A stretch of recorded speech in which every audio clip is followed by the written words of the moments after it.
vida es una peregrinación hacia el cielo, ¿no? También el noviazgo es un camino hacia una promesa más grande, que es el matrimonio, ¿sí? Entonces, bueno, primer punto de partida. Vivimos en una sociedad que tiene un corazón sumamente endurecido, ¿no? Lamentablemente, como nos hemos alejado de Dios y del plan que Él tenía, del designio que tenía para nosotros, eso ha repercutido en que cada vez más estamos por un lado heridos, y esas heridas han ido, que nacen del pecado sobre todo, ¿no? Que son faltas de amor, han ido endureciendo nuestro corazón al punto que ha puesto en crisis nuestra vocación. Entonces, aquí hay una cita de Mateo 19:8 que dice: Moisés, teniendo en cuenta, lo dice Jesús, no a los fariseos, cuando le preguntan sobre si es lícito o no divorciarse de la mujer, y le responde Jesús que Moisés, teniendo en cuenta la dureza de vuestro corazón, os permitió repudiar a vuestras mujeres, pero al principio no fue así, ¿vale? Porque es importante tener esto en cuenta, que efectivamente hoy en día, que se ha retomado muchísimo una vida de pecado, lamentablemente estamos en un estado similar, a pesar de que ya tenemos la gracia de la redención de Cristo. Lamentablemente hemos vuelto a un momento en donde se nos ha endurecido el corazón, pero tenemos la promesa de Dios. O sea, si Cristo ha venido a redimirnos, ha muerto en la cruz por nosotros, entonces eso es un signo de esperanza para nosotros como cristianos, porque es un llamado que no está truncado, es un llamado que podemos alcanzar. Y para eso vamos a tener que aprender a tener una nueva visión sobre las personas que Dios nos da. Entonces, una consecuencia del endurecimiento de nuestro corazón es que ya no vemos al otro, vale decir, al prójimo, y aquí digo ustedes para mí, yo para ustedes, ¿no? Como un don. Vale, si nosotros no vemos a las otras personas como un don, entonces eso ya pone en crisis nuestra vocación. Y aquí hay una cita, ¿no? Que es de un libro de San Juan Pablo II que se llama Meditación sobre el don. Dice así: y cada una de las personas es en cierta manera un don para nosotros. De cada uno y de cada una se puede decir: Dios te ha dado a mí. Y esa conciencia se convierte en una fuente de riqueza interior para cada uno de nosotros. Sería terrible que no pudiéramos reconocer esa riqueza que es cada persona, que nos encerráramos exclusivamente en nuestro yo, perdiendo ese extenso horizonte que se abre ante los ojos de nuestra alma en el transcurso de los años. Bien, este texto, que a mí me parece precioso, San Juan Pablo II lo escribió, nace de un recuerdo que él tuvo de un sacerdote cuando San Juan Pablo II era un joven sacerdote. Le dijo esta cita, ¿no? Que la idea de que Dios te ha dado una persona, Dios te confía a las personas. Es un modo nuevo, es una invitación a ver a las personas de un modo nuevo, ¿no? En primer lugar, a las que ya tienen novio, ver a ese otro como un regalo de Dios, como un don, ¿vale? Pero también es extensivo a todas las otras personas, no simplemente a las personas que ya están en un noviazgo, sino que a todas las personas estamos llamados a entenderlas como que en ellas hay una providencia de Dios para nosotros. ¿Sí? Una imagen, ¿no? La creación de Adán, de Miguel Ángel. ¿Por qué escogí esta imagen? Porque quiero que se fijen en algunas cosas. ¿Podemos ir a la siguiente diapositiva? Vale, en primer lugar, esto se relaciona con una llamada universal al amor, ¿no? Ya desde la creación, Dios creó al hombre para que estuviera en relación de amor con él. Si vemos, es interesante, porque pongo este detalle, no sé si algunos ya sabrán, pero es interesante ver primero cómo Dios tiene su mano en tensión hacia el hombre, y cómo el hombre de alguna manera tiene la mano un poco como flojita, ¿no? Que esperando. ¿Por qué? ¿Qué quiere demostrar esto? Primero, que la iniciativa siempre es de Dios creador, que quiere entablar una relación con el hombre, y en el hombre está la decisión para ¿qué? Para de alguna manera también responder a ese llamado de Dios. De esta relación primera de amor con Dios, que es un poco lo que nos va a invitar también Jesús a través de los libros de los dictados de Jesús a Marga, es que cualquier relación de amor, y especialmente la relación esponsal, tiene su origen en la relación del hombre con Dios, con la Santísima Trinidad. de quién va a ser una especie de símbolo. Entonces, de esta relación de Dios con Adán, también surge la relación de Adán con Eva. ¿Sí? Aquí se ve a Eva que ya estaría de alguna manera en el pensamiento de Dios, esperando a la respuesta de Adán para darle como regalo a su mujer, que va a ser Eva. Entonces, ¿qué nos dice eso? Bueno, en primer lugar, que la relación del hombre y la mujer jamás tiene que ser algo, por así decirlo, autorreferencial, que se encierra en sí mismo, entre ellos dos, sino que está llamado a ser fundado y a tener como cimiento, en primer lugar, el amor de Dios. Si no está el amor de Dios, ¿qué surge? La separación, que es lo que vemos en la calle. Entonces vamos a leer ahora, dice ahí, ¿no? El mensaje de Jesús a Marga del 25 de mayo del 2011, y lo tengo por acá. Dice así, Jesús dice: quisiera, amada, que fueras portadora de mi alegría. Es ahora, en estos tiempos, cuando seréis privados incluso de lo necesario, que se necesitará más que nunca la alegría. Pobre humanidad, ¿la ves? Vagan desesperados, anhelan la fuente, anhelan el bien, tienen sed del bien, tienen sed de mí, sed de amor, que nunca será saciada en otros amores de la tierra.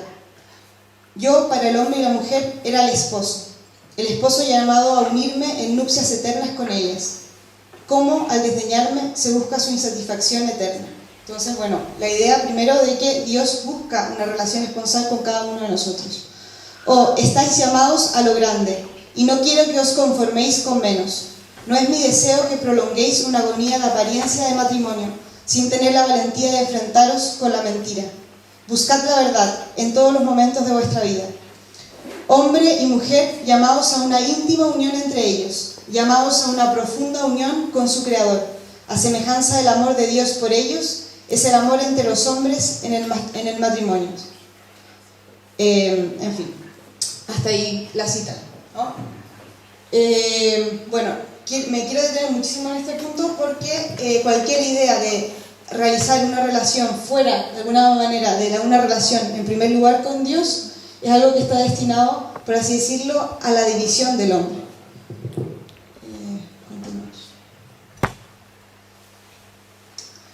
De nuevo, este endurecimiento del corazón, entonces, lo que hace es que peligra la vocación universal que todo hombre tiene al amor.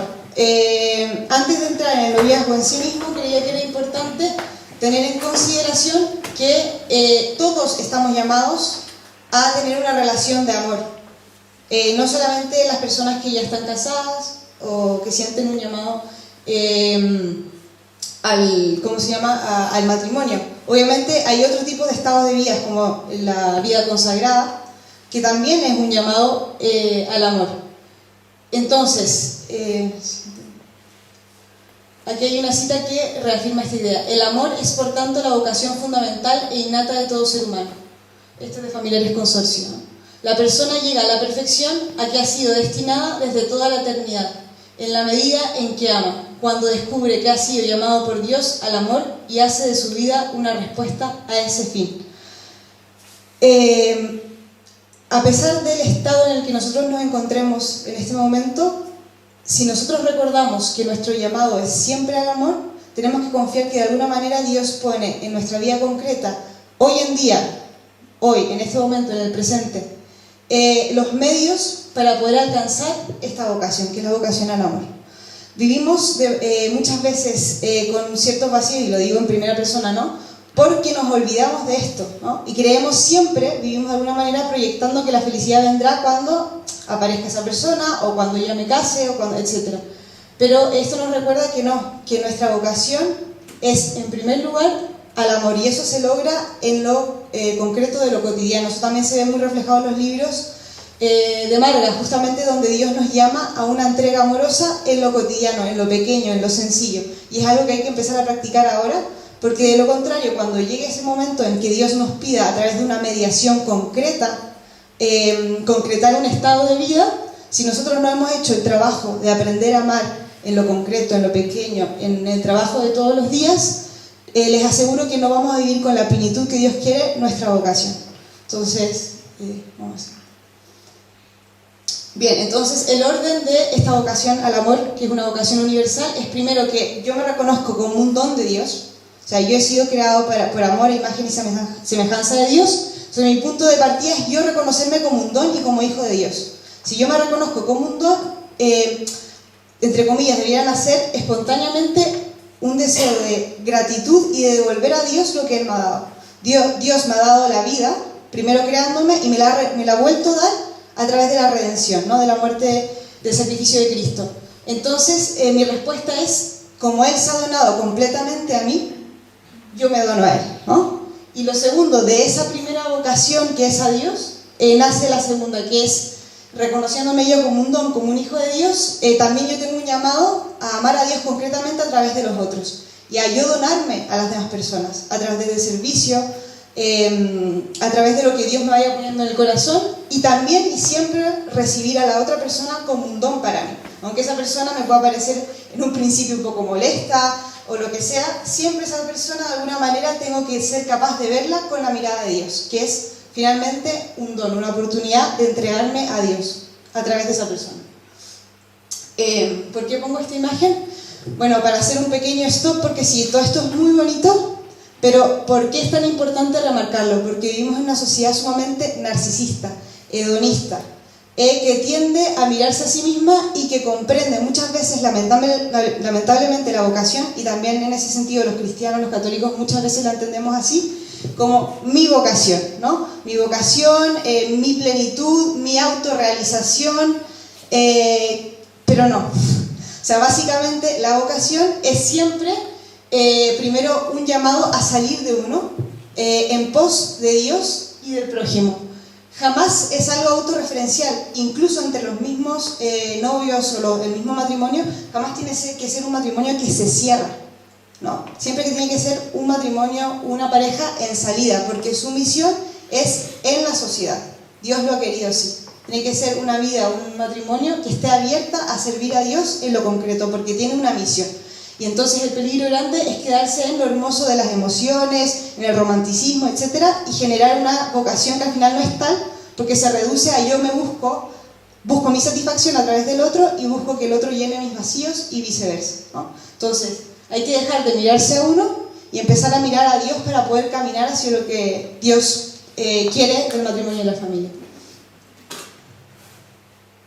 Sí. Entonces, remarcar muchísimo, porque muchos, y aquí yo en primer lugar, cuando uno dice, ya pasa el tiempo, no veo que se me concrete ninguna vocación, es bueno volver a recordar que la vocación siempre es un medio. Vamos al siguiente. Y que Dios es el fin. Si entendemos eso, el orden correcto siempre va a ser que, primero, la vocación nace como respuesta de mi relación y mi diálogo íntimo, afectivo, amoroso con Dios. ¿Sí? Es un regalo de Dios cuando yo tengo una relación con Él.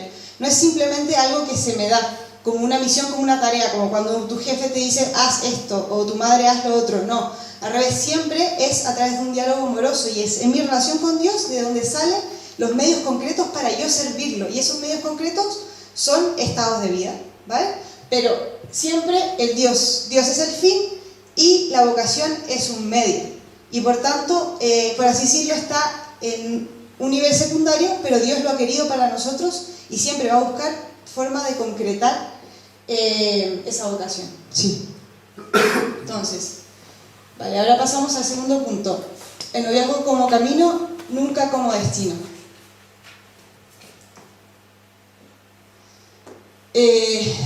Hay que entender de que el noviazgo, por su naturaleza misma, es, por así decirlo, un momento de tránsito. No es para quedarse. Hoy en día conocemos a gente que pasa de una pareja a otra, de un novio a otro, y es porque olvida que, tal cual como la vocación tiene como destino a Dios, también el noviazgo tiene un destino, que es entregarse a la otra persona en cuerpo y alma para formar una familia, un matrimonio, ¿no? Entonces no nos podemos quedar, por así decirlo, en ese estado eternamente. Hay que saber tomar decisiones. ¿Por qué hay una flecha mirando en dos direcciones? Porque podemos decir que a la derecha, por así decirlo, ¿no?, hacia el futuro, ojalá no se concretice en un matrimonio, pero también existe la posibilidad de que en el discernimiento, en la verificación de este llamado al matrimonio, te des cuenta que en realidad no es la persona, y entonces hay que saber cortar la relación a tiempo. Eso no es el fracaso del noviazgo, no, es parte del noviazgo el poder discernir si esa persona es la que Dios te llama para formar una familia o si no. Y ambas cosas son buenas, en el sentido de que volver a la soltería te permitirá encontrar una persona que sí realmente pueda acompañarte en la vocación del matrimonio, y si no, al revés.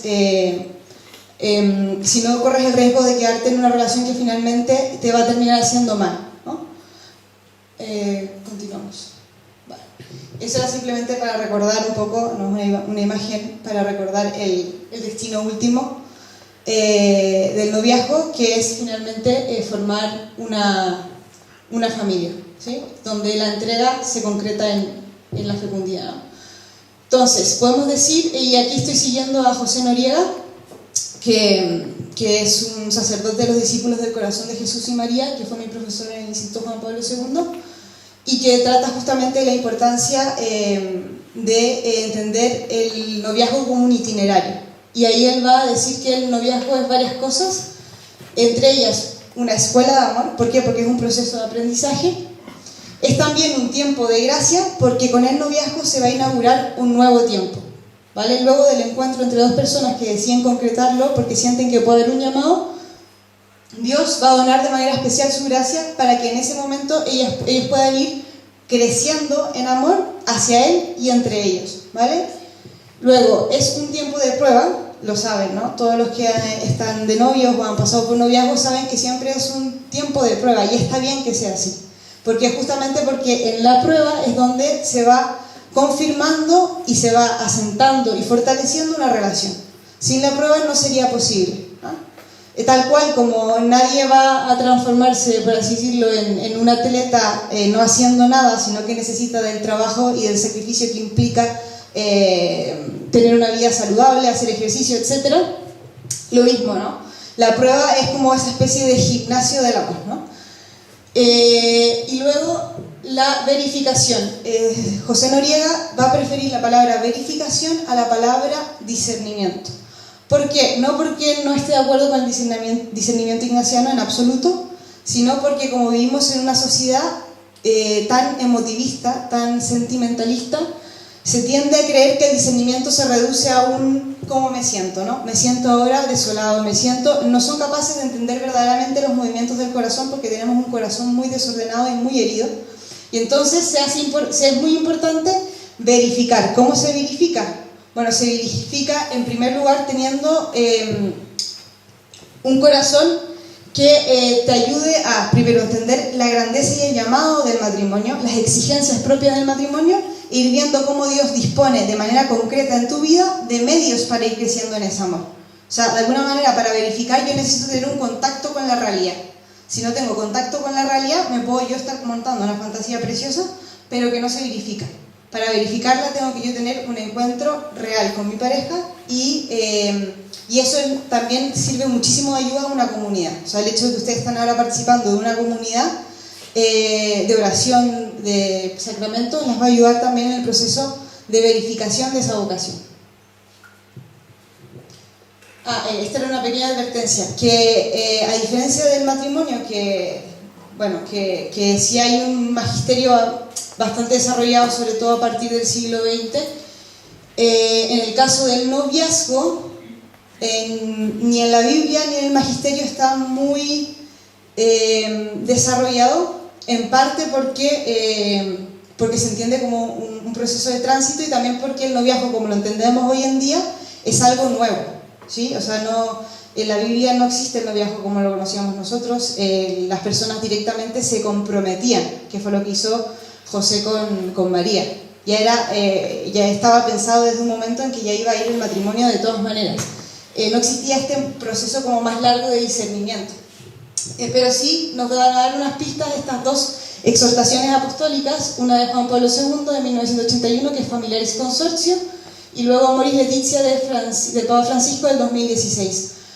Familiaris Consortio lo que hace es dar cuenta de que es importante tener, y eso lo enfatiza también el Papa Francisco, de tener una especie de catecumenado, ¿sí? De proceso de itinerario, para que los novios se preparen no solamente a concursillos prematrimoniales que responden a la preparación inmediata al matrimonio, sino que también buscar de alguna manera responder a la preparación próxima al matrimonio, que se llama. ¿Qué es la preparación próxima? Es como desde el momento en que una persona ya puede tener una relación de noviazgo pensando en el matrimonio, o sea, ya ha pasado por la adolescencia y es una persona que puede construir una relación a largo plazo, entonces ya podría decirse que está en una especie de preparación remota al matrimonio. Y entonces es necesario que la iglesia, y que también la persona se forme, y que la iglesia acompañe a esa persona en formación. Vale. Vamos a hablar, voy a intentar no liarme mucho, aunque es un tema que a mí personalmente me interesa muchísimo, pero que creo que es importante tener en cuenta que hay ciertos obstáculos para el amor. Y esos obstáculos van a ser de dos naturalezas, primero culturales y luego personales. Vamos a ver cómo se están entrelazados. Los culturales después redundan en obstáculos de alguna manera personales, ¿sí?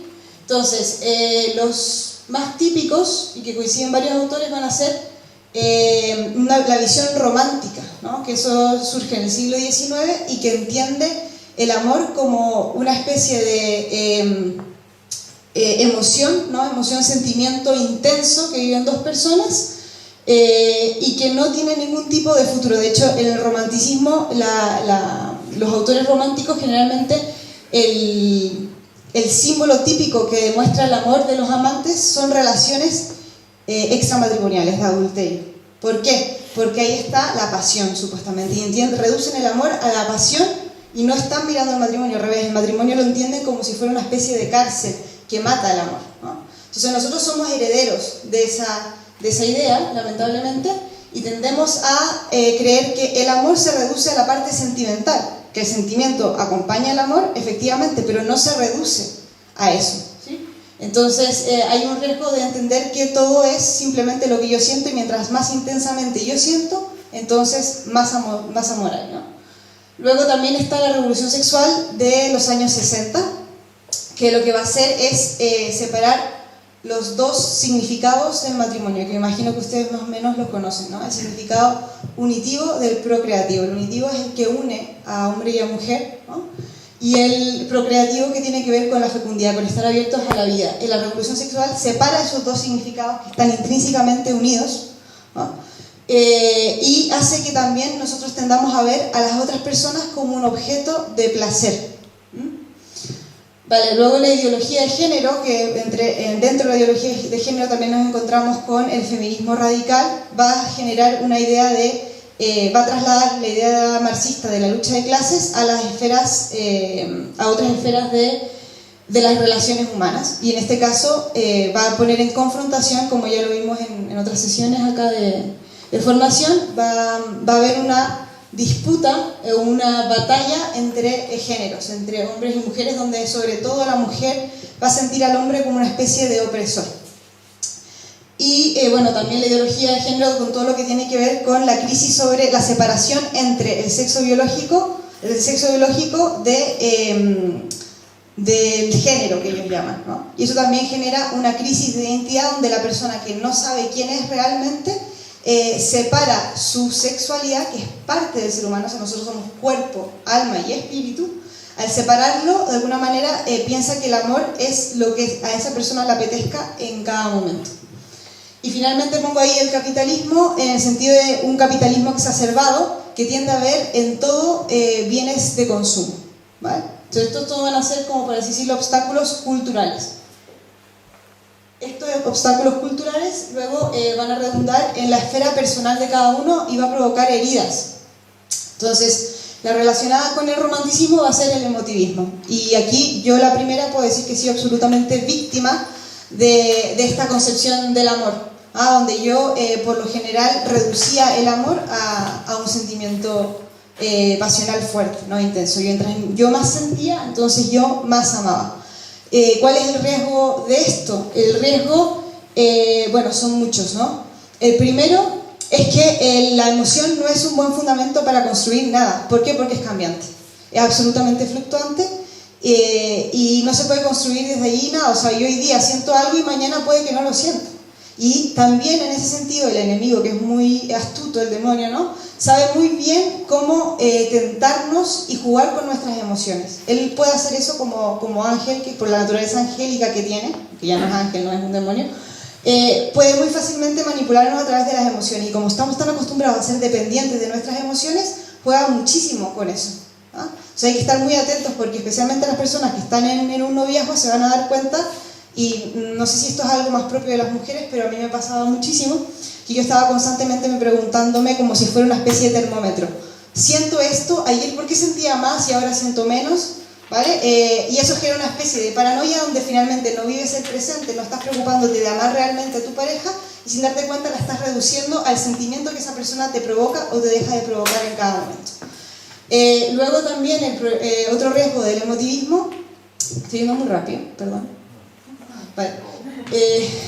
Otro riesgo del emotivismo es que, y esto también yo no sé bien cómo lo vivirán los hombres exactamente, pero corre el riesgo de que quede en la fantasía, ¿no? Como el sentimiento es algo que muchas veces no depende tanto de la presencia real de la otra persona, yo puedo montarme una película increíble con una persona con la que realmente es que Dios no me la ha puesto en el camino ni remotamente para construir nada. Y uno puede decir, bueno, esto es simplemente una fantasía inocua, que no produce ningún mal, porque qué mal tiene es como leerme una obra literaria y no pasa nada, queda en el plano de la fantasía. Pero nosotros, todo en Dios lo ha pensado de una manera que funcione de manera ordenada y integrada en nuestro corazón. Y también la imaginación tiene un papel muy importante. La imaginación, al gatillar emociones, genera deseo. Y al generar el deseo no está hecho para quedarse, por así decirlo, latente. No, es una fuerza que te lleva a actuar. Entonces, si tú alimentas la fantasía con algo que no es real, al final terminas gastando también tu energía en realizando acciones que finalmente no van a llevar a construir nada real. Y pierdes el tiempo y tu corazón no está disponible para una persona que Dios sí puede querer para ti. ¿Me explico? Otro riesgo del emotivismo es que no quiero que se me olvide porque los tenía apuntados acá.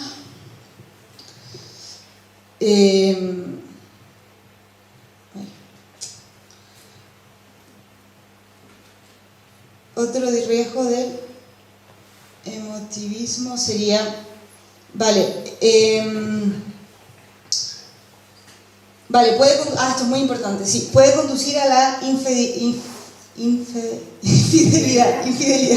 ¿vale? ¿Por qué? Porque de alguna manera cuando tú tienes un corazón desordenado, que se basa solo en la emoción, les aseguro que el día de mañana cuando encuentre la persona, aunque sea la persona entre comillas perfecta, soñada y tal, siempre va a existir la posibilidad de que haya otra persona que te atraiga. Es que eso es normal, porque también tenemos un corazón que está herido por el pecado original y por tanto tiene una inclinación a amar desordenadamente. Entonces, si nosotros no hemos educado nuestro corazón y nos hemos acostumbrado a depender de nuestras emociones como criterio de discernimiento en nuestra vida y criterio de acción, al final va a pasar que cuando llegue una tentación fuerte no vamos a tener la fortaleza para decir no, porque hemos reducido el amor a una emoción y no hemos visto que la emoción es una expresión, es fruto de algo más grande, de un amor que está fundamentado en una elección consciente y libre hacia otra persona, ¿no? Con la que yo tengo, por así decirlo, un destino común, un plan común.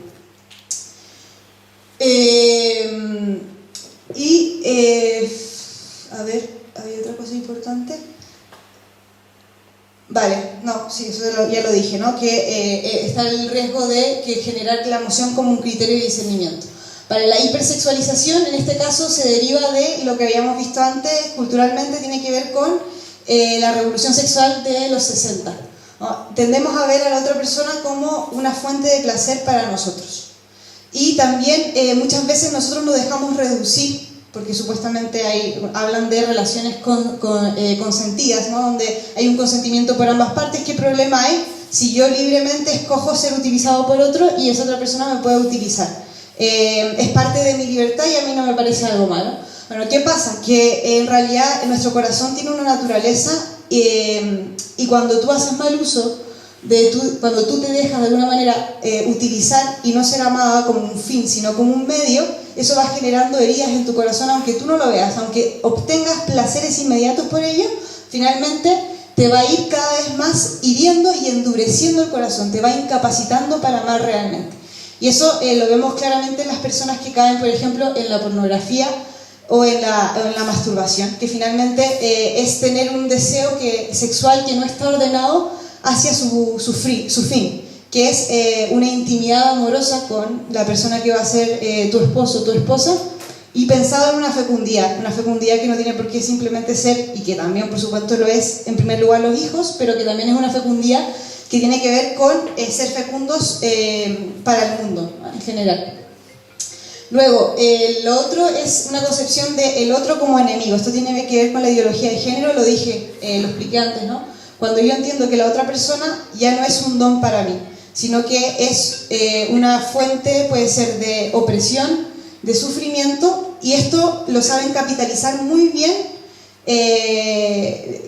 las personas que llevan a cabo estos lobbies, ¿no? ¿Por qué? Porque saben que el hombre lamentablemente no sabe amar bien, y vivimos en un contexto donde la mayoría de nosotros hemos tenido experiencias de familias rotas, o nuestros padres, nunca no han sabido amar bien del todo, y venimos con heridas muy grandes, o incluso hay personas que han tenido experiencias terribles de abusos, ¿no? Al interior de sus familias, de figuras incluso cercanas, de figuras paternas incluso, ¿no? Entonces eso va generando heridas, que son casos, entre comillas, puntuales, pero que nosotros terminamos generalizando, y tendemos a decir todos los hombres son así, o todas las mujeres son así, y eso lo capitaliza finalmente una ideología que busca la destrucción, ¿no? Que sabemos que finalmente es la parte de la estrategia del demonio, que quiere separar, es quien divide, ¿no?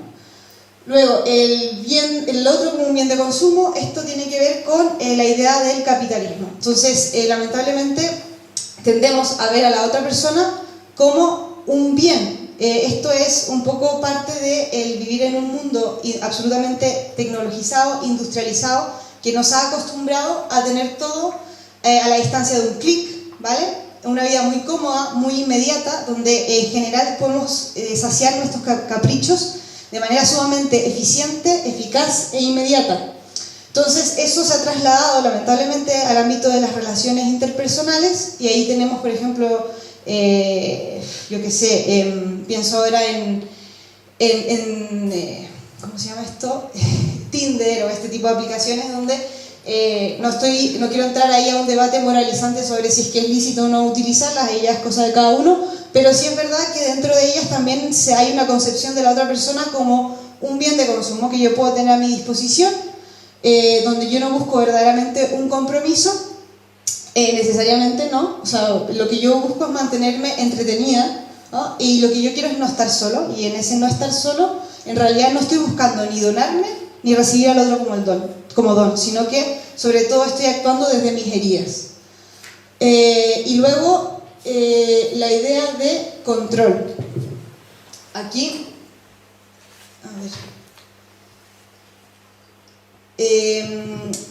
vale, entonces, justamente también esto también se deriva un poco de esta visión del capitalismo, en el sentido de que estamos acostumbrados a controlarlo todo en nuestra vida, que también queremos controlar la esfera amorosa, ¿no? O sea, no queremos dejar nada al azar, y eso también implica no querer dejar nada a la providencia de Dios.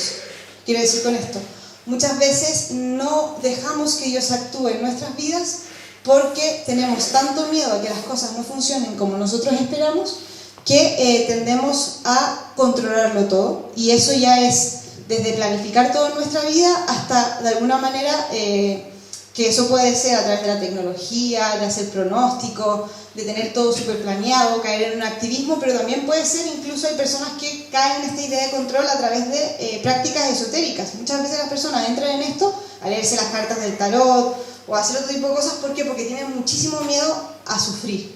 Y en ese miedo al sufrimiento queremos controlar las cosas. Y también la vía esotérica, entre comillas, nos promete eso, un control, un asegurarnos un cierto bienestar. Pero nosotros sabemos como católicos, como cristianos, que nuestra garantía de felicidad y de plenitud es Dios. que nos ha amado primero. Si nosotros realmente no nos creemos esto, es muy difícil que podamos vivir dejando que Dios tome el mando de nuestras vidas y creyendo que Él va a proveer. Y esto lo digo especialmente, primero, para las personas que ya están en un noviazgo, porque hoy en día es difícil creer que Dios va a proveer cuando vemos que muchas veces tenemos trabajos precarios o que no se concretan algunas cosas. Hay que dar un salto de fe y decir, mira, si yo me caso, voy a creer que Dios me va a dar lo que yo voy a necesitar. Quizás ahora no lo veo, pero caminando voy a empezar a ver. Entonces Dios, tal cual como le pidió a Abraham que caminara sin ver la tierra prometida y que creyera que le iba a dar una descendencia sin verla, pues nos pide lo mismo a nosotros. Que nos atrevamos a caminar sin ver, sin controlarlo todo. De luego, para las personas que no están en un noviazgo, pero que tienen en su corazón, como todos, ¿no? Este deseo de encontrar a una persona con la que formar una familia, también ahí hay que creer que Dios proveerá, ¿no? Porque existe el riesgo de, ¿cómo se dice esto?, de conformarnos, ¿no? Con cualquier persona, entre comillas.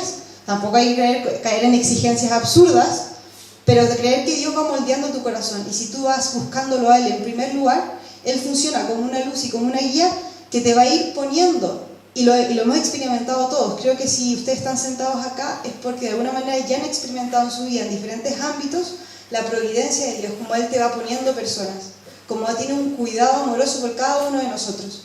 Entonces, ¿por qué no va a tener ese mismo cuidado amoroso en nuestra relación interpersonal tan importante y tan fundante como es el matrimonio y la familia? Y esto se lo digo a ustedes y me lo digo a mí misma, porque muchas veces yo también tengo dudas y miedo, porque justamente responde a un deseo tan grande, tan personal, tan intrínseco al ser humano, el querer donarte a otro y recibir al otro como don, que muchas veces nos da miedo, ¿no? Es a veces más fácil confiar en otras cosas en Dios. En mi caso, por ejemplo, es menos difícil confiar en Dios las cosas que tengan que ver con el trabajo, pero mi esfera amorosa, yo ahí como, Señor, ¿estás seguro que a ti te importa, te interesa? Es que, no sé, ¿vale? Entonces, una invitación a confiar también allí. Vale, esta cita tiene que ver con el miedo a escoger y dice así: al faltar una esperanza fundada, se reenvía la decisión definitiva y se contentan con soluciones temporales. Quienes conviven, si llegan a casarse, lo hacen no por una decisión personal, sino porque a ellos se ven abocados por las circunstancias en que viven. Vale, Dios nos ha creado libres. Lo bonito de eso es que Dios te propone cosas, ¿no? Te pone personas, te pone vocaciones, te pone misiones, pero no obliga. ¿Por qué? Porque justamente tiene que nacer como una respuesta de amor libre por parte nuestra. ¿Qué pasa? Hoy en día, lamentablemente, la gente ya no se casa por elección. No escoge a la persona que tienen a su lado como su esposo, ¿vale? ¿Por qué? Porque se dejan llevar por la vida y como están acostumbradas a esta vida de placeres inmediatos y de reaccionar, finalmente terminan haciendo eso, reaccionan. Llega un momento en el que miran, por así decirlo, metafóricamente el reloj y dicen, mira, pues ya sé, la mujer dice, bueno, ya tengo 28 años, ya toca, ¿no? O sea, toca. Y entonces, mira, aquí hay un chico que me hace caso, me parece bien, pues entonces me embarco en esto porque yo no me quiero quedar sola. Y al final termino embarcándome en un proyecto tan importante, con un llamado tan grande, simplemente porque es la persona que estaba en ese momento circunstancialmente a mi lado. Pero no porque realmente yo la escogí y después pues me voy a vivir con esta persona. La persona termina, la persona queda embarazada, ¿no? La mujer queda embarazada. Y bueno, ya tenemos un hijo, ¿no? Ahí ya las cosas se complican. ¿Por qué no nos casamos para oficializar la relación y para hacer las cosas más simples? Entonces al final no hay una decisión de conformar un plan de vida conjunto, sino que va surgiendo, ¿no? Vivimos así. Entonces no construimos realmente un proyecto de vida, que es lo que Dios quiere que nosotros hagamos, con Él, por supuesto, ayudados de Él, nunca solos, pero al final lo que hacemos es simplemente dejarnos llevar por, ya sea los placeres inmediatos, respondiendo a ellos, o incluso por nuestras heridas. Y en ese sentido el demonio es muy astuto, porque cuando nosotros no somos personas virtuosas, que somos capaces de escoger libremente lo que Dios nos va proponiendo y el camino que Dios nos va mostrando, al final Él va a ir utilizando nuestras heridas, que lo que hacen es que tienen un poder muy fuerte para guiar el corazón hacia bienes aparentes, ¿vale? Entonces terminamos escogiendo bienes aparentes y no bienes reales. Vale, simplemente había puesto esta imagen para recordarme un poco como la visión del amor que hay hoy en día, ¿no? Es un amor sumamente hedonista, muy bonito, muy happy flower, pero que no tiene ningún tipo de sustancia y no responde al llamado a entregarse, ¿no? El amor es algo hermoso, pero también es un trabajo, como todo en la vida. O sea, no hay nadie que haya llegado ni siquiera a un éxito laboral si no lo ha hecho a costa de algún tipo de sacrificio. Y ha sabido sacrificarse no porque es una persona masoquista, ni porque es una persona que se reprime, sino porque es una persona que tiene un ideal tan grande, un bien tan grande, que es capaz de dejar los bienes menores, los bienes temporales menores, por construir algo que realmente vale la pena. Entonces, vale, ahora pasamos a más de lleno en el noviazgo mismo y vamos a hablar de las fases del amor. Primero el encuentro, ¿no? O sea, siempre el amor nace como un acontecimiento nuevo. Tú te encuentras con esa persona y se te desboca el corazón, descubres en ti que esa persona de alguna manera te corresponde, ¿no? Te corresponde internamente, responde a un llamado que tú tienes. Eso nos pasa a todos. Yo cuando pequeña, yo creo que quizás muchos pensábamos por Disney o por estas cosas así, que nos enamorábamos una vez en la vida y que esa era la persona con la que nos íbamos a casar, básicamente. Y nos habíamos dado cuenta, a punta de caídas, en muchos casos duras, de que no es así, de que uno se puede enamorar muchísimas veces. Entonces ahí entra la pregunta sobre fenomenal. Me he encontrado con esta persona, he sentido nacer en mí un amor como sentimiento, ¿no? Una especie de unión afectiva, lo va a llamar Santo Tomás de Aquino. ¿Qué hago con esto que ha nacido en mí? Para ello es importante, y esto lo va a decir José Noriega, educar el deseo. ¿Por qué? Porque muchas veces se nos va a presentar en la vida personas que nosotros nos vamos a sentir sumamente atraídas por ellas, pero que en realidad no concuerdan con el llamado que nosotros tenemos, ya sea porque son personas que no están disponibles, ya sea porque no son personas que realmente no son compatibles, simplemente no son buenas para uno o están en un proceso diferente al de nosotros que en estos momentos no son para nosotros, ¿no? Y entonces es importante, y aquí esto ojalá lo hiciéramos, para los que van a ser padres, ¿no? Desde pequeños, aprender, que nos enseñaran a dar nombre a nuestras emociones. El encuentro amoroso, que es la primera parte, ¿no? Cuando tú sientes esa atracción por esa otra persona, que es muy fuerte, que te obliga, que de alguna manera es un llamado a salir de ti, un éxtasis, a salir de ti al encuentro con el otro, es muy bello y tiene mucha fuerza, pero es solo eso, es un primero llamado de atención, después del cual tú tienes que decidir qué hacer con ese sentimiento. Y esto Marca creo que lo mencionó en algún momento. Para pasar a la segunda fase, que lo vamos a ver a continuación, que es el enamoramiento, ya tiene que haber de alguna manera una pequeña decisión de la voluntad. Si tú sigues, y nos ha pasado, ¿no? Que alguna vez hemos visto una persona que a primeras nos ha atraído, pero que después nos hemos dado cuenta que es una persona que no es una persona virtuosa, o que tiene ciertas características, o no es una persona que realmente vive la fe como la vivo yo, y por tanto no va a poder responder al llamado que yo tengo en la vocación al matrimonio, etcétera.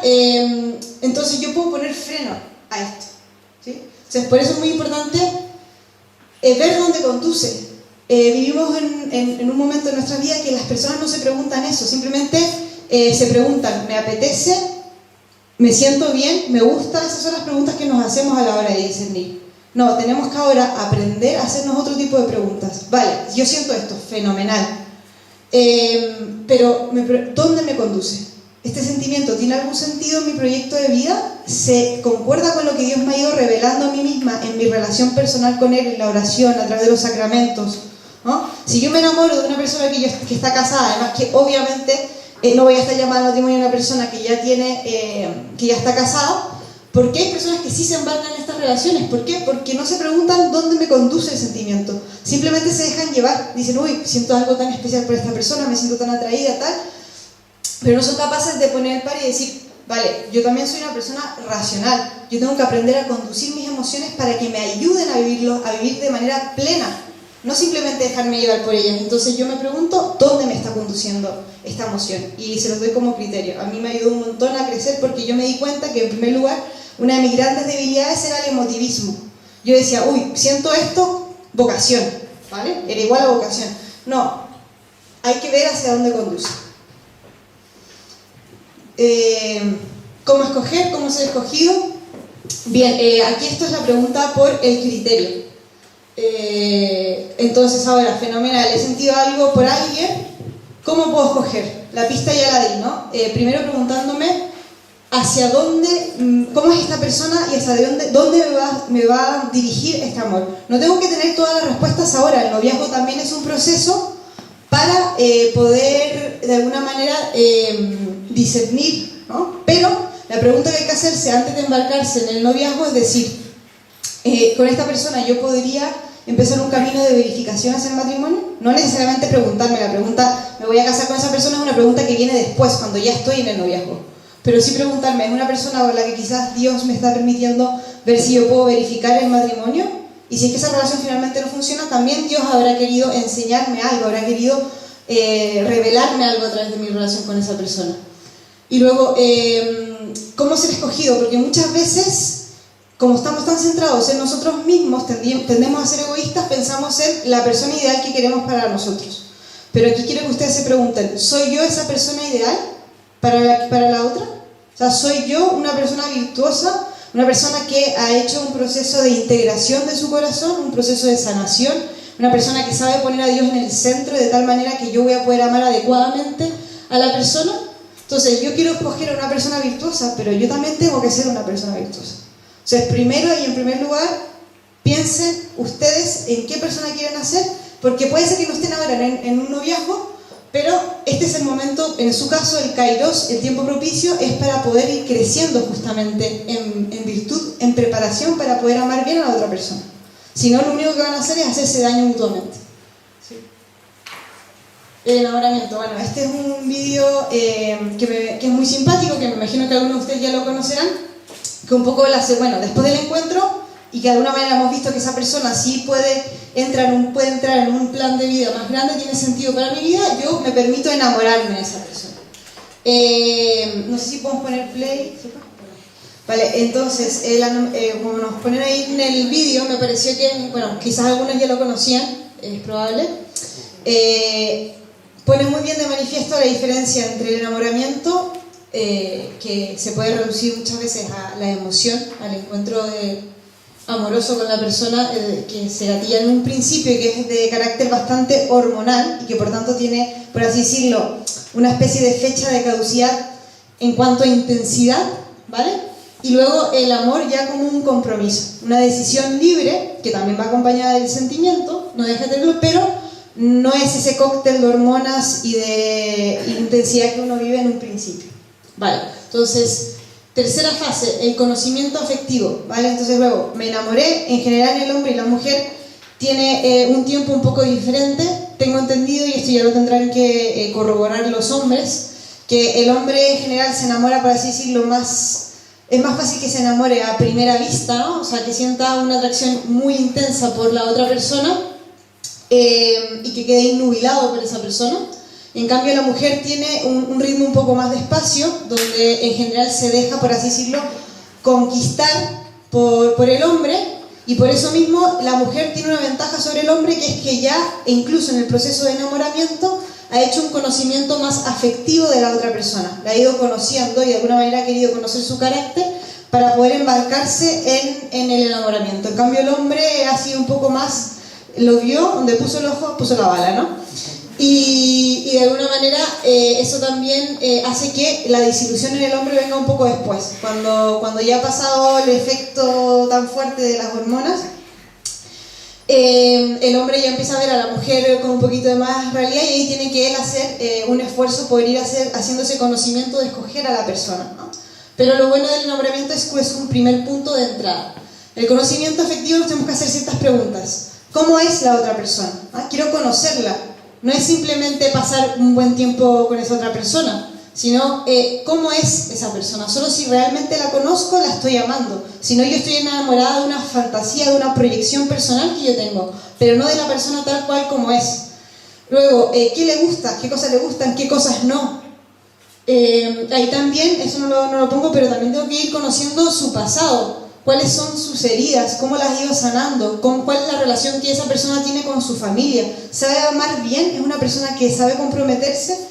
Es una persona que incluso en sus debilidades, teniéndolas, es capaz de reconocerlas y de que tiene un afán, una disposición por mejorar y por amar, porque aquí nadie es experto en el amor, es una escuela, esto es un camino, es un aprendizaje.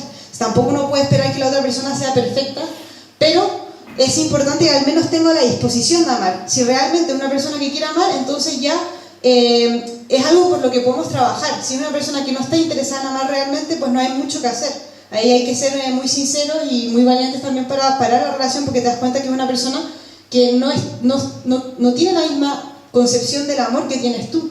Entonces la pregunta, ¿está dispuesto a amar como Dios busca que nosotros amemos? Y también aquí es importante conocer cuál es su lenguaje del amor. Y Gary Chapman tiene un libro sobre esto y él postula que hay 5 lenguajes del amor. ¿Por qué es importante entender esto? Porque cada uno es único y repetible, y justamente por eso mismo tiene lenguajes del amor que prefiere, que para nosotros, o sea, que cada uno siente como más, que te expresan de mejor manera el amor.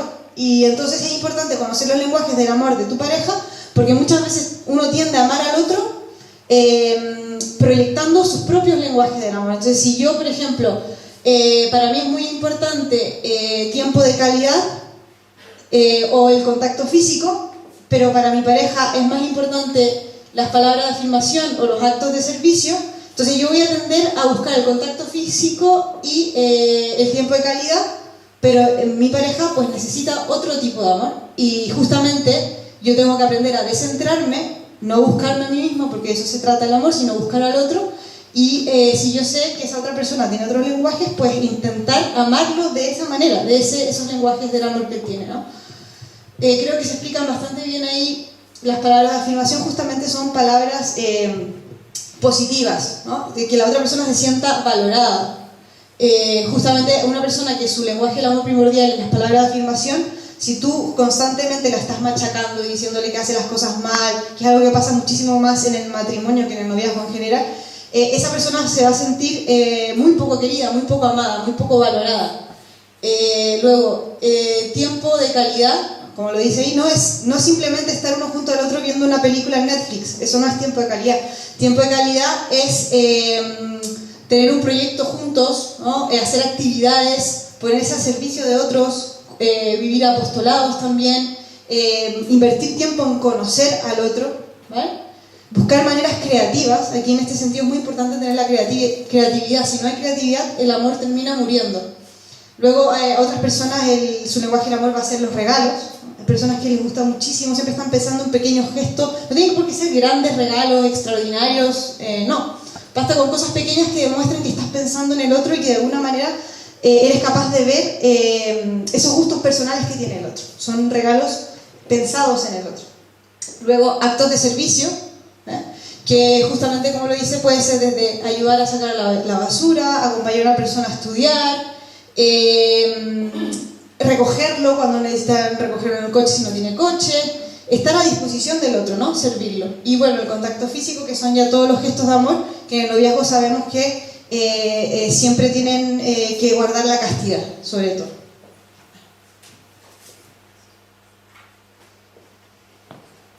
Cuarta fase, complacencia, aceptación y consentimiento, ¿vale? Este ya es, hemos pasado a las primeras etapas y ya conoces más a la persona, has tenido un conocimiento más afectivo de cómo es la persona, y ahora que ya la conoces más, empieza un momento más de decisión, ¿sí?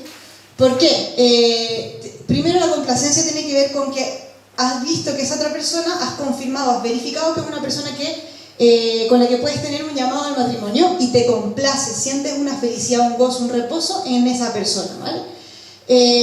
Luego es aceptación. ¿Por qué? Porque aún conociendo las cosas malas de esa persona, la aceptas, ¿no? La abrazas enteramente como esa persona es, y sabiendo que tiene un camino que dar, pero tal cual como tú, tiene tantos defectos como tú tienes defectos. Entonces, pero sin embargo tú decides amarla pensando en un crecimiento mutuo, no pensando en cambiarla jamás, ¿no? Primero estás pensando siempre en cambiar tú, porque lo que tú quieres en primer lugar es amar bien a la otra persona. Y esa persona deberá hacer lo mismo por ti. Y luego el consentimiento de que consentir a pasar un nuevo momento, ¿no? Que sería, por así decirlo, el compromiso pensando ya en el matrimonio. ¿Qué pasa en estos momentos? Bueno, hay que entender que las crisis y que van a venir, ¿no? Es propio del ser humano, vamos a pasar por crisis, son siempre oportunidades. Oportunidades de crecer en el amor. Pero para eso tenemos que saber vivirlas bien, tal cual como el sufrimiento puede ser muy constructivo si sabemos sufrir, hay que aprender a sufrir, lo mismo, las crisis pueden ser oportunidades de conocerse más, de amarse más, de saber poner más a Dios en el centro. Luego las discusiones, aquí pongo advertencia, ¿no? Las discusiones también pueden ser una oportunidad, o sea, son necesarias, es importante discutir porque somos dos personas diferentes, con trasfondos, historias, personalidades diferentes, siempre van a haber roces y además encima tenemos un corazón, entre comillas, herido por el pecado original, pero también tenemos la gracia de Dios que nos va ayudando. Entonces tenemos que aprender a discutir bien. Si nos empezamos y vemos que nos enfrascamos en discusiones eternas que no terminan, donde guardamos rencor, donde muchas veces cerramos la puerta al otro y al diálogo, donde podemos pasar incluso días sin hablarnos, eso es un aviso, una alarma que nos tiene que preocupar muchísimo. Porque si eso es así en el noviazgo, solamente va a acrecentar en el matrimonio, excepto que nosotros sepamos ver eso y busquemos soluciones. Y aquí hay que buscar ayuda, hay que ser muy humildes. O sea, si tú quieres luchar por tu pareja y te das cuenta que tienes a discusiones, que tienes a discutir, por ejemplo, eso puede ser por una cosa de personalidad o también por tu trasfondo familiar. Si tú vienes de una familia que es muy confrontacional, que están acostumbrados a debatirlo todo, a discutirlo todo, a tener la última palabra, entonces vas a tener que hacer un proceso más grande de crecer en humildad, en sacrificio, en aprender a no tener la última palabra siempre, porque si no se te va a hacer un infierno el matrimonio para ti y para la otra persona. Entonces, no tener miedo no significa decir, uy, discutimos mucho, dejo a la persona o no sirvo para el amor. No, significa que tengo que trabajar en el amor. Tengo que ser consciente que tengo eso. Y luego, fundamental, el perdón. Eso hay que empezar a trabajarlo desde ya. En el matrimonio, por supuesto, va a ser esencial. En toda relación humana, justamente porque somos limitados, porque pecamos, porque no sabemos amar bien y somos frágiles, necesitamos perdonar. Perdonar al otro, perdonarnos a nosotros mismos, aprender a pedir perdón. El perdón, lo hermoso del perdón, que no sé si ustedes saben la etimología de la palabra, viene de perdonare, que significa, el prefijo per en latín significa perfección, plenitud. Es la plenitud del don. Es que tú de alguna manera ves que la otra persona es un don tan grande para ti, que incluso habiéndote herido, tú eres capaz de decir, te perdono el mal que me has hecho, que no ha sido bueno, que no es justo, que ha ido contra el amor, porque me importa más la relación que yo tengo contigo, ¿sí? Tienes para mí un valor tal que yo quiero perseverar y preservar la relación. El perdón es el único medio de sanar el pasado. Eso es muy bonito. Algo que ha pasado en el pasado puede sanarse, podemos viajar, entre comillas, en el tiempo y reparar a través del perdón. El esfuerzo por ayudarse en el recíproco conocimiento y la superación de las dificultades será entonces uno de los criterios de la autenticidad de su relación. Vale, justo como vimos, hay que ir verificando la vocación al matrimonio y parte de esa verificación es que cuando hay dificultades, ¿no? Tenemos que aprender a crecer en el conocimiento y superar las dificultades, ¿no? Si nosotros vemos que estamos logrando hacer eso, que no nos quedamos atascados en esas cosas, entonces eso es una buena señal de que estamos llamados al matrimonio. Aquí un pequeño paréntesis. ¿Por qué creo que es importante? Justamente porque muchos de nosotros hemos sido, bueno, no muchos, todos, ¿no? Tenemos heridas efectivas más grandes o menos. Muchos de nosotros venimos ya de relaciones pasadas o de haber pasado un tiempo de alejamiento de Dios que ha generado en nosotros heridas, porque nuestro pecado también nos ha herido, el pecado de otros nos ha herido. Y entonces, justamente en este proceso, cuando uno está en el noviazgo, es cuando más surge la vida, porque tú estás en una relación tan íntima que te remueve tantas cosas en tu interior que empiezan a aflorar cosas que quizás tú habías olvidado. que tú decías, esto me pasó en la infancia, no tiene ninguna importancia, y de pronto te das cuenta que tratas a tu novio igual que como tu madre trataba a tu padre, y que tú decías, yo jamás trataría así a mi padre, de modo despectivo, mira, como no sé qué, y resulta que tú estás repitiendo exactamente el mismo patrón. Entonces la pregunta es, ¿estas heridas afectivas se pueden sanar? El hecho que surjan, ¿es algo normal o tengo que despertarme y decir, no, esto no está yendo bien? Bueno, primero es totalmente normal, ¿no? Es normal que vaya surgiendo, tal cual como cualquier relación íntima, incluso de amistad, va surgiendo estas heridas, lo mismo y más aún en una relación entre un hombre y una mujer pensando en el matrimonio. Van a surgir estas heridas afectivas, no hay que tenerle miedo, sino hay que tener muchísima valentía y muchísima esperanza a la hora de enfrentarlas. ¿Por qué? Porque nosotros creemos que tenemos un Dios misericordioso, y a diferencia del mundo, que una persona cuando ve un defecto tuyo, una herida tuya, lo que sea, lo que hace en general es vilipendiarte, ¿no? Te hace sentir menos, mira tú que eres así, mira como no vales la pena, etc. Dios jamás, y esto se lo doy firmado, jamás va a mostrar una herida o un defecto o un pecado repetido que tú tienes. Si Dios pone luz y te hace ser consciente de que la tienes, es porque quiere sanarla y trabajarla contigo. Jamás lo va a hacer como para decirte, quédate ahí, mira Nicole, qué miserable eres, mira lo egoísta, mira tu incapacidad de amar, mira cómo... No. Si Dios te está mostrando ese egoísmo, esa herida, esa incapacidad de amar, esa tendencia a ser sumamente emotivista o al revés, o esa hipersexualización que tienes del otro, te lo está mostrando porque en este momento quiere empezar un proceso de sanación contigo. Vale, lo primero en esto es, para poder ir viendo cómo tener una relación sana, me tengo que preguntar sobre ¿tengo heridas? ¿Cómo puedo saber si tengo o no tengo heridas? No, como ya sería otra charla adentrarme en las heridas afectivas, voy a decirlo brevemente. Saber que tengo herida es todo cuando nosotros reaccionamos de manera desproporcionada a cosas, en general siempre hay una herida. Vale decir, cuando uno ve que una hija, sin conocerla, le contesta a su madre sumamente mal cuando la madre la llama, por ejemplo, a tomar la merienda, y tú ves que esa hija la responde con un odio, tú dices, es que no hay proporción entre cómo está reaccionando esa hija a lo que le dice su madre, ahí hay algo más que nosotros no sabemos, hay una herida en esa relación. Lo mismo con nosotros, aquí los invito a hacer un trabajo de introspección y decir, ¿cuándo yo de alguna manera actúo de manera desproporcionada? ¿En qué cosas yo me obsesiono o de alguna manera qué cosas me van impidiendo amar bien? Y así yo voy a ir conociendo, y es importante aprender a ponerle nombre a esas heridas que yo tengo. Vale, una cita de Juan, dice, esto es como un llamado a la esperanza, ¿no? Porque uno puede decir, vale, fenomenal, pero yo ya tengo una cierta edad, ya tengo un camino, yo ya por así decirlo estoy hecha, no estoy en la adolescencia donde me estoy formando, no estoy en la infancia. ¿Qué hago ahora si yo soy una persona adulta, por entre comillas, hecha y derecha, o al revés, una persona que ya al revés, ¿no? Un poco torcida, ¿no? No has crecido bien de alguna manera. ¿Hay esperanza? Sí. Estaba también allí un hombre que llevaba 38 años enfermo, ¿vale? 38 años. Jesús, al verlo echado y sabiendo que ya llevaba mucho tiempo, le dice, ¿quieres quedar sano? El enfermo le contestó, Señor, no tengo a nadie que me meta en la piscina cuando se remueve el agua. Para cuando llego yo, otros se me han adelantado. Jesús le dice, levántate, toma tu camilla y echa a andar. Y al momento el hombre quedó sano, tomó su camilla y echó a andar. Vale, esta persona llevaba 38 años enfermo. No podía él mismo meterse en la piscina para obtener la sanación. Podría haber perdido absolutamente la esperanza, ¿no? Es decir, o sea, yo ya no me voy a sanar a estas alturas de mi vida, ya no aprendí a amar, ¿no? Pero no, esto nos recuerda que Jesús acude a nosotros, y no importa en qué momento de tu vida, no importa incluso si tuvieras 80 años, si Dios quiere y puede sanar tu corazón, especialmente si te lo está mostrando.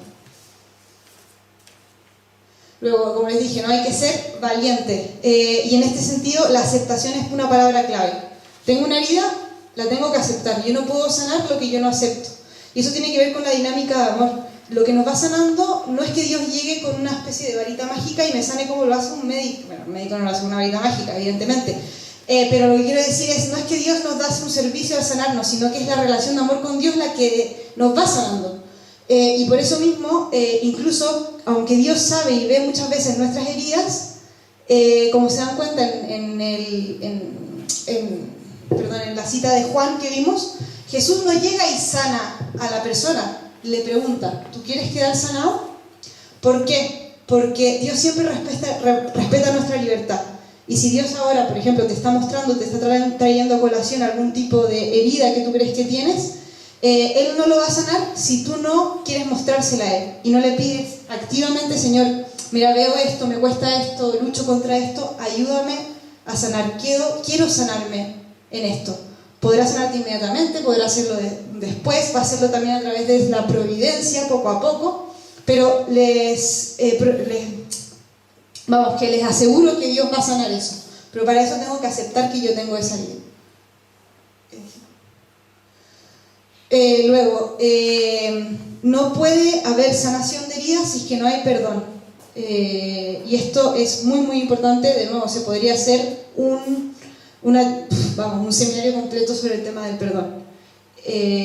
Nadie aquí puede amar si no perdona antes. Es condición para recibir la gracia de Dios. Entonces, si ustedes tienen rencor contra sus padres, contra algún hermano, contra alguna persona en la infancia que les hizo daño, contra una expareja, contra lo que sea, si tienen algún tipo de rencor, hay un llamado claro de Dios a pedir la gracia de perdonar a esa persona y perdonarla. Hay mucha gente que no se sana y que pasa su vida viviendo a medias, aún incluso siendo una persona cristiana, católica, que vive los sacramentos, que tiene una vida activa. ¿Por qué? Porque no ha sido capaz de perdonar. Dios condiciona muchísimas de sus gracias al perdón. ¿Por qué? Porque Él mismo vino a perdonarnos. Primero perdonar a nuestros padres, Adán y Eva, ¿no?, que pecaron, y después a todos nosotros. O sea, si nosotros no perdonamos a otro, como lo hicimos en el Padre Nuestro, ¿no?, perdonar nuestros pecados como nosotros perdonamos a los que nos ofenden. O sea, si nosotros de alguna manera no perdonamos a los otros, estamos parando ese canal de gracia que Dios tiene. Por mucho dolor, por mucho que uno sienta que es injusto, que esa persona me hizo un daño que yo no merecía, efectivamente, yo no lo cuestiono, y hay heridas muy, muy profundas, muy terribles. Aún así estamos llamados a perdonar, y si no, no hay posibilidad de sanarnos. Luego, claves: sacramentos, alabanza, confianza.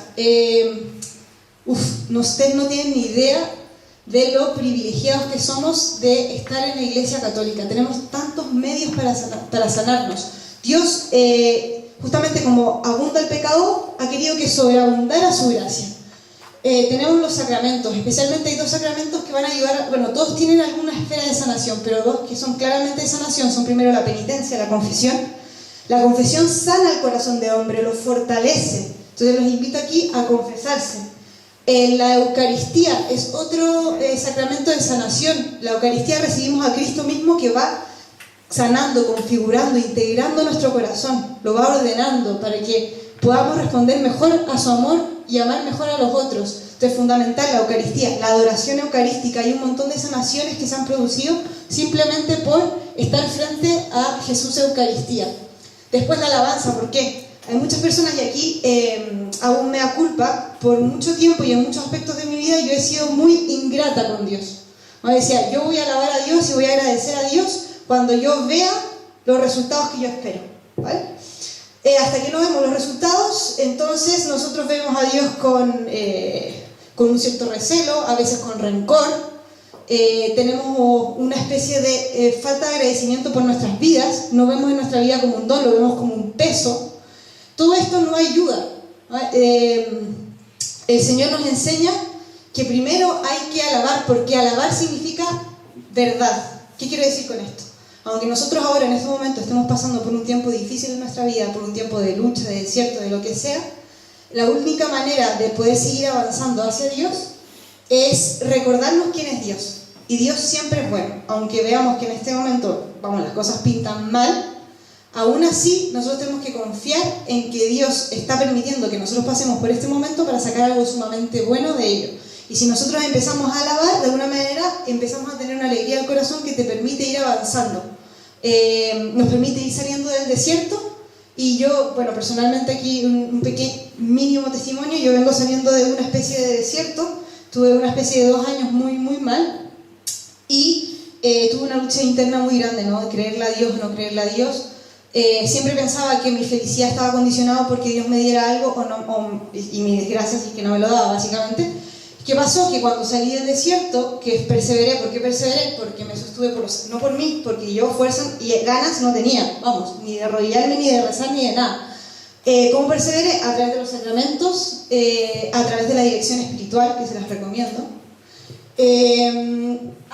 Pidiendo la gracia, la confianza, porque yo no sentía confianza en Dios en ese momento, pero pidiendo la gracia de confiar, de perseverar, y le hice caso a mi hermana, que en ese sentido es más sabia que yo, que me dijo, alaba a Dios, pero ¿cómo voy a alabarlo? Es falso, yo no siento. Nicole, alaba a Dios, porque aunque tú no sientas, Dios es así, Dios es bueno, Dios es fiel, Dios responde a lo que hay en tu corazón, Dios no te va a dejar tirada, Dios va a sacar cosas buenas. Entonces, empecé a hacer eso, empecé a obligarme a alabar. Cuando empecé a hacer eso, impresionante, no sentí sequía absoluta, alababa yo, decía, vale, acto de fe, alababa, pero después veía en mi vida como Dios me sostenía de un modo que yo no podía creer, hasta que finalmente Dios, cuando Él quiso, en el momento en que quiso, me sacó del desierto y dije, ¿dónde se fue todo este tormento, esta dificultad? Les voy a decir, las situaciones objetivas de mi vida no cambiaron, no me dio lo que yo, entre comillas, pensaba que iba a darme la felicidad o lo que sea. Pero sí cambió mi disposición interior, me sacó del desierto y me hizo poder creer en que Él tenía algo grande para mí y seguir caminando, ¿vale? Y entonces eso es una gran lección, porque el día de mañana van a haber desiertos, siempre es parte del caminar, desde el caminar en esta tierra es parte de tener desiertos. Entonces eso, los invito especialmente a quienes somos o tendríamos a ser poco agradecidos con Dios, los que tendemos a ver el mundo de manera muy negativa o muy triste. Les recomiendo la terapia entre comillas, la terapia suena muy mal, ¿no? De la alabanza, alabar a Dios. Vale, perdón, ahora, ¿por qué puse el tema de la alegría afectiva del anterior? Porque es cuando empiezan a surgir, o cuando tú ya empiezas a tener un compromiso más grande con la otra persona, empiezan a surgir todas las heridas afectivas y hay que poder saber enfrentarlas. Primero sanar tus propias heridas y luego tener muchísima misericordia hacia las heridas de tu pareja.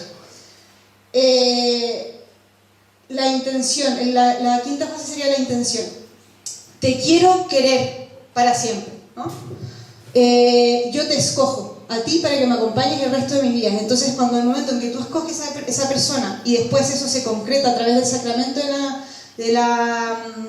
del matrimonio, tú ya no te vuelves a hacer la pregunta sobre ¿será esta la persona para mí? ¿Vale la pena luchar? No. Tú ya has adquirido un compromiso, confías en que Dios te va a dar la gracia. Y aunque no sientas, o sientas poco, o lo que sea, tú has decidido que esa persona es un bien esencial en tu vida. Compartes un destino, compartes un telos, como se dice en griego, un destino, un fin, un sentido vital. Tienen una mención conjunta y entonces, aunque tú sabes que el demonio y el mundo y la carne van a ir contra eso, tú vas a decidir luchar. No existe la posibilidad de rendirse ni de abdicar, solo de luchar. Y en la lucha vas a aprender a amar. Para poder tener esta intención de te quiero querer, para tomar esa decisión en el amor y en verdad amar, es importante ver los 3 presupuestos para el matrimonio. Cuando uno se casa te hacen 3 preguntas, ¿no? La primera pregunta es si tú vienes libremente a casarte con esa persona. Y para poder ser libres, hoy en día lamentablemente somos más bien esclavos de nuestros caprichos que libres. Entonces por eso es muy importante crecer en la virtud. La virtud son hábitos buenos que lo que te hacen es que te capacitan para escoger y desear libremente lo que es bueno y verdadero. Y te ayudan a hacerlo de un modo espontáneo, de un modo presto, o sea, lo haces rápido, fácil y gozoso, te da alegría. Entonces es muy importante que vayamos generando buenos hábitos, que es a través de la repetición, escoger siempre lo mejor. No escogerlo simplemente porque el deber me dice, porque los mandamientos, no, porque yo veo en ello se me va la vida en ello, la plenitud del amor se me va en ello, entonces yo quiero luchar, aunque implique eso un pequeño sacrificio. Entonces crecer en virtud especialmente en la castidad que en el caso del noviazgo implica el celibato, porque no hay entrega todavía del cuerpo y alma, pero que en el matrimonio ya la castidad va a significar entregarse también en la unión conyugal, abiertas a la vida, por supuesto. Luego, la fidelidad. Esa es la segunda pregunta que se hace, ¿no? O sea, si tú te vas a casar para ser fiel por toda la vida con una misma persona. Entonces, ahora en este momento, cuando uno va a decidir comprometerse con esa persona, tiene que Y ya antes, durante todo el noviazgo, nos dice José Noriega que es muy buena idea tener especie de ritos de pasajes o tradiciones. Se los digo a los novios. No sé si ustedes lo habían pensado, yo lo encontré interesante, no se me hubiese ocurrido si no lo hubiese leído en realidad, que en general tendemos a ver en el noviazgo como un tiempo en el que salimos a comer juntos, vamos al cine, hacemos uno que otro panorama, nos juntamos con otros amigos, pero no lo vemos como un momento en que estamos fundamentando lo que después va a ser nuestra vida familiar y matrimonial. Entonces es importante tener ritos que vayan, por así decirlo, marcando las diferentes fases del noviazgo, pero sobre todo empezar a tener tradiciones nosotros como novios, ¿vale?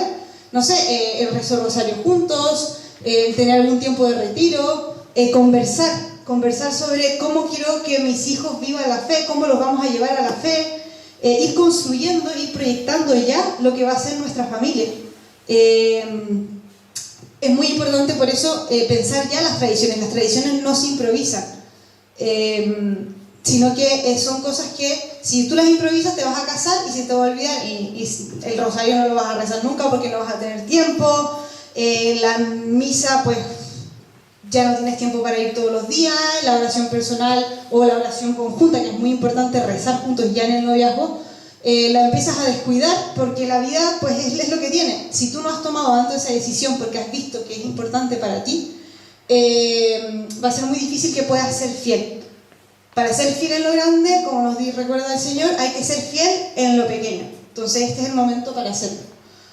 Luego la otra pregunta que se nos va a hacer es si es que si estamos abiertos a la vida, si queremos ser fecundos. La fecundidad en el noviazgo, ¿cómo se puede verificar de que nosotros realmente estamos yendo en pos de ese llamado al matrimonio? Bueno, en la creatividad. No se vayan por lo fácil, hombres y mujeres, busquen modos creativos de demostrarse el amor. Luego, importante proyectarse, que es un poco lo que les venía diciendo. ¿Cómo se imaginan la paternidad, la maternidad? ¿Cómo ves al otro como padre? ¿Cómo ves al otro como madre? ¿Cómo ves a la otra como madre?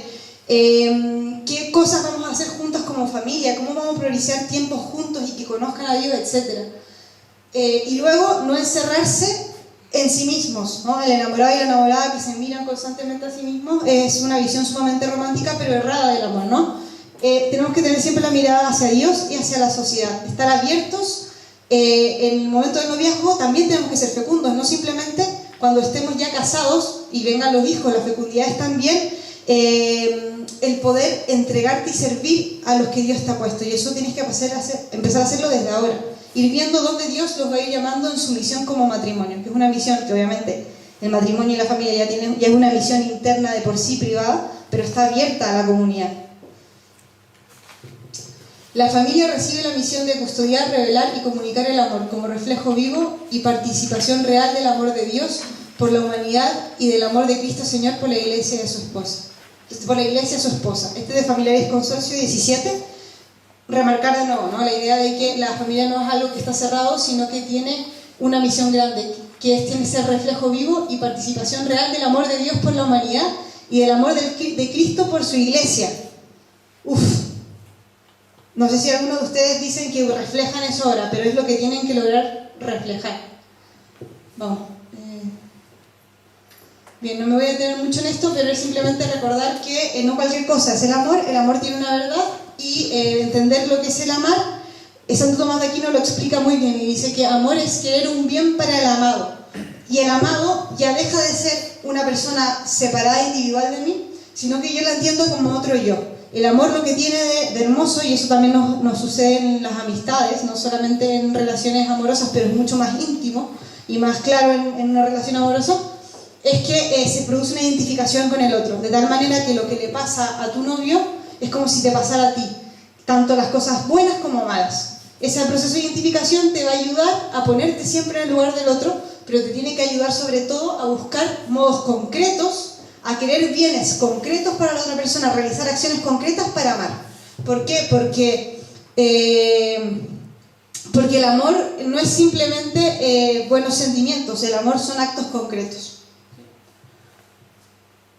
Bueno, y ya la última fase va a ser la entrega, que ya es en el matrimonio. La siguiente diapositiva del sacramento, ¿no? Y esto es lo que los votos que se dicen en el matrimonio, en el sacramento, dicen: yo, NN, te recibo a ti, NN, como esposo, esposa, y me entrego a ti, y prometo serte fiel en la prosperidad y en la adversidad, en la salud y en la enfermedad, y así amarte y respetarte todos los días de mi vida.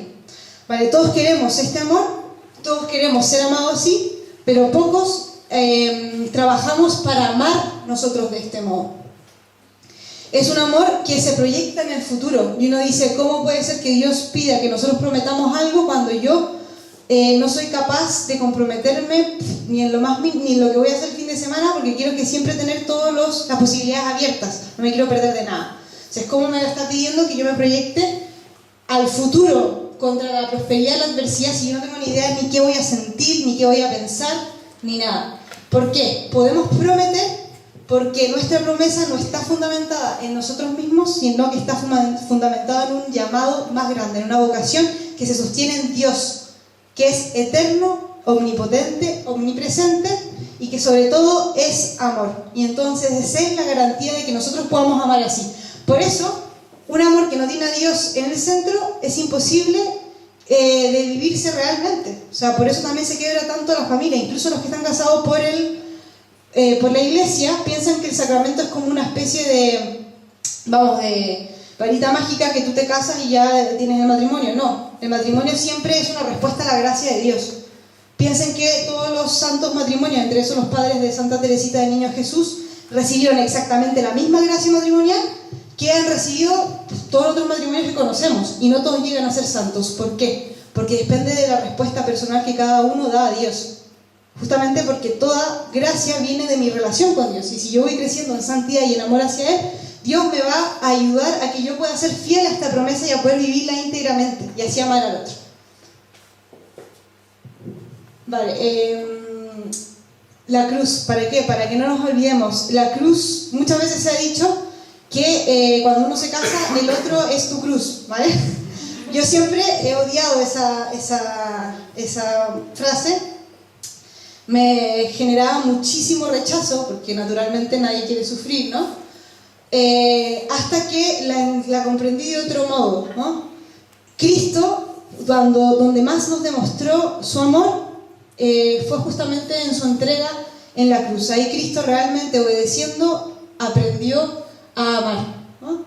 Y de alguna manera el otro es tu cruz, tanto en cuanto es quien te posibilita aprender a amar, ¿no? ¿Conlleva sacrificio? Sí, ninguno como el que hizo Cristo. Cristo hizo el sacrificio por excelencia. Nosotros, Dios nos pedirá pues a cada uno en la medida que uno pueda ir dando, pero sabiendo que esos sacrificios valen la pena, porque nunca nos amó tanto Jesús como cuando estuvo en la cruz. Del mismo modo, nosotros de alguna manera vamos a aprender a amar teniendo en la cruz, ¿no? Y claro, o sea, es un trabajo, ¿no? Es un trabajo y es un escoger la cruz. Vale, ¿y si no tengo novio? Vale, vamos a ir a la siguiente. Vale, diapositiva, ya estamos terminando, perdón, se ha hecho un poco largo, lo siento, pero no quería dejar fuera a las personas que no tienen novio y que no tenemos novio, porque yo tampoco tengo. Entonces, claro, uno puede decir: ¿y yo aquí qué pinto?, ¿no? Primero, tener en cuenta que tal cual como el noviazgo inaugura un nuevo tiempo, un kairos, un tiempo propicio, también la soltería es un tiempo propicio, y tal cual como el noviazgo es de alguna manera un camino hacia algo, también lo es la soltería. Y por tanto, en vez de estar todo el rato pensando: uy, ¿cuándo va a llegar la persona?, bla bla bla, vamos, que caemos todos un poco en ello, primero hay que aprender a crecer en libertad, que es crecer en virtud. Es un tiempo especial para sanar, ¿no? Si Dios todavía no te ha puesto a la persona, ya sea es porque esa persona todavía tiene un proceso que Él dar, y también tú tienes que dar un proceso. Pero para eso, o sea, tienes que tú también acercarte más a Dios. En la medida en que tú te vayas acercando más a Dios, Dios te va a ir purificando, va a ir engrandeciendo tu capacidad de amar. Y piensa que también es muy bonito que Dios no simplemente va y te entrega a la persona, porque todo lo que no sanas antes de la relación, lo sanas en la relación. Y ahí tenemos muchísimos ejemplos de matrimonios que ahora, pues, gracias a Dios, porque es muy misericordioso. Tenemos testimonios, por ejemplo, los del proyecto de amor conyugal, donde personas después de muchísimo sufrimiento han logrado vivir un amor en plenitud. Pero quizás Dios quiere una cosa diferente para ti, te está dando la posibilidad de que entres en una relación, en el matrimonio, más preparado, así impidiendo que a veces dañes a tus hijos, que dañes más a la otra pareja, a tu pareja, perdón. Entonces te está dando una oportunidad para ir con una conciencia que quizás otra persona que simplemente pues no conocía a Dios, se casó un poco porque lo hacía todo el mundo, muy enamorado, pero sin saber de qué significaba su vocación, no ha tenido la oportunidad. Entonces creer que también en eso hay una misericordia y una providencia de Dios. Y luego, además de crecer en libertad y sanar, no te olvides de orar por esa persona. Si tú crees realmente que estás llamado al matrimonio, en el peor de los casos puede ser que no lo estés, en cuyo caso la oración también va a ir preparando tu corazón para lo que Dios realmente quiere de ti. Entonces, tú no pierdes nada, no importa la edad que tengas, por ir rezando por esa persona. Y si no lo es, Dios te va a ir... Por esa persona digo en abstracto. Si tú conociste a un chico muy guapo que no vayas a rezar por él directamente porque es que no tiene ningún sentido. Ahí entra la fantasía, la parte emotivista. No mezclemos esas cosas, pero sí rezar, Señor, mira, si tengo esta vocación, pues yo te ofrezco esto. Y empezar a hacer pequeños sacrificios. O sea, si ya como solteros nos cuesta levantarnos temprano, nos cuesta prepararnos la comida, nos cuesta lavar la ropa, nos cuesta prepararnos para el trabajo, ¿cuánto más cuando tengamos hijos y familia? Entonces tenemos que aprender ahora. Piensa que ahora, el sacrificio que estás haciendo ahora es tiempo ganado y amor ganado para cuando llegue esa persona. Sí, es que muy importante, ¿no? La Virgen María. Es un gran regalo la vocación al matrimonio, es un gran desafío también, justamente porque somos pequeños, somos frágiles, necesitamos ayuda. Y esa ayuda es sin duda la Virgen María. A mí me cambió la vida hacer la consagración a la Virgen cuando tuve mi conversión. Yo creo que como al año me consagré a la Virgen. Mi madre ya me había consagrado cuando yo estaba alejada de Dios. Y ella pues me ha ido guiando, ¿no? Poco a poco como madre que es, tiene sus tiempos, tiene sus estrategias, y por eso mismo también a las que están en un noviazgo, consagren ese noviazgo a la Virgen María, ¿vale? Desde un principio, tengan una relación con ella. Para los que todavía no tienen, confíen sus penas, sus miedos, sus deseos a la Virgen María, pídanle a la Virgen María que los guíe a esa persona. Y como dice Fabiola, no sé si conocen, al rey Balduino y a Fabiola, una vez creo que un sobrino le preguntó a Fabiola que cómo podía hacerlo para él encontrar también y tener un matrimonio tan bonito como el que veía que tenía Fabiola o el rey Balduino, que por lo demás ella se casó, entre comillas, a una edad que ya creían que se iba a quedar, entre comillas, soltera para toda la vida. Y ella le dijo, reza por tu futuro marido. Le dijo, reza para que Dios te lo dé en bandeja de plata. Reza, ¿por qué? Porque rezar, como dice San Alfonso Ligorio, es participar de la potencia de Dios, del poder de Dios. Entonces Dios que conoce en el tiempo, Dios que ha preparado tu corazón para amar y te ha despertado estas ganas de vivir un matrimonio como Él quiere, Él va a ir poniendo a las personas y a la persona correcta, pero tienes que de alguna manera rezar desde ya para que poder tener unos ojos y una mirada limpia que te ayude a reconocer y a responder a ese llamado, porque somos libres. Y no basta con que Dios nos presente a la persona, también hay que estar capacitados para elegirla. Y ya para terminar de verdad,